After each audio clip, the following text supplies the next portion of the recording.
Bu tozalangan holati, tayyor.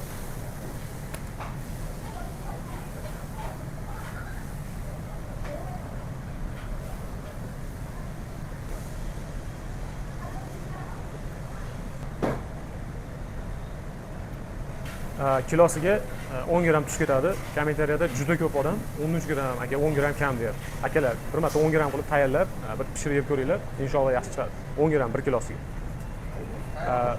Zira ketadi, kilosiga 3 gram 4 gram ketadi. Koriandr ketadi, kashnish dona deyiladi. Bu ham 2-3 gram ketadi. Murch ketadi, 2-3 gram juda ko'p. Yetadi, 1 gram yetadi, 1 kilosiga 1 gram yetadi. Chunki achchiq bo'lib ketadi. O'simlik yog'i qo'yamiz. 1 kilosiga 70-60 gram bo'ladi.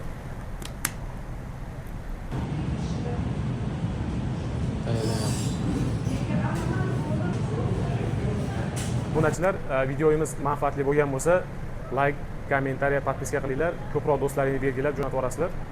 Inshaalloh keyingi video nima bo'lishini kommentga yozib ketasizlar.